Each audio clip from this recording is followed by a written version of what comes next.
Hi everyone, let's talk about the winter forecast. And what better way to do that than by looking at October. Winter forecast looking back at October so far. How does that correlate? Well, right here, these 4 days, right there. Remember, our weather pattern right now is becoming established and it will repeat. And once it repeats, we'll be able to pick out when these colder blasts of air move into parts of Texas. Otherwise, warm and dry conditions. So this is the weather pattern that we saw on October 16th. We know every October lasting into November, a new and unique weather pattern sets up and signature features like this also become established. That's also a signature feature. Let's not overlook that high pressure area because that'll come back and we'll likely have some either very cold and dry days or very mild and dry days throughout the winter months. So our long-range cycling weather pattern suggests that we remember that cool snap from the middle part of October. And that new weather pattern is setting up right now. It will become established between now and the end of November. And then that pattern will repeat not only in the spring, not only in the winter, but all the way into the summer. All right, looking at temperatures. Tuesday night, they were in the mid-70s. Some of that warm air that we see across East Texas. But when we look up in Canada, this is some of the cold air. Remember, we have shorter amounts of daylight. We have lower sun angles.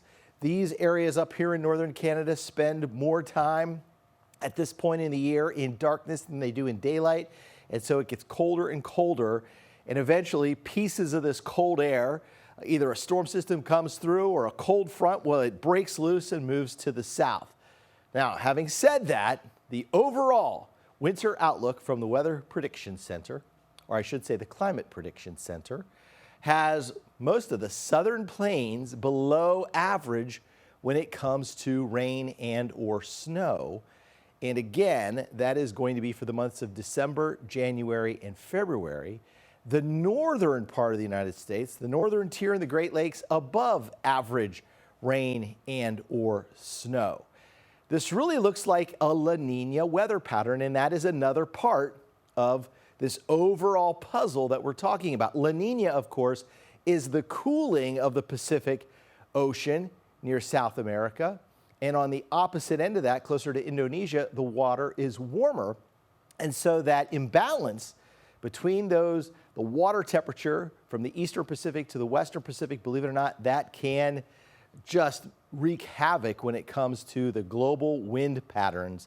And we have an impact on that here in the United States. And when that occurs, typically you'll see below average temperatures across the northern tier and above average temperatures across the southern United States, including Texas and, of course, East Texas. So really that would suggest that we will have rain at times, dry conditions at times, and temperatures will be above average. So a couple of things to remember here to wrap things up.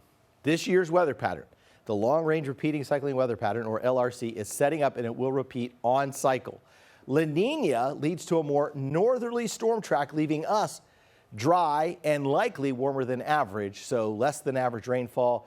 Drought will likely increase across most of the southern plains and the central plains. Unfortunately, not the best news.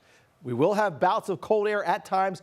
It could even snow here, but right now it looks like, to wrap things up, above average temperatures, below average precipitation.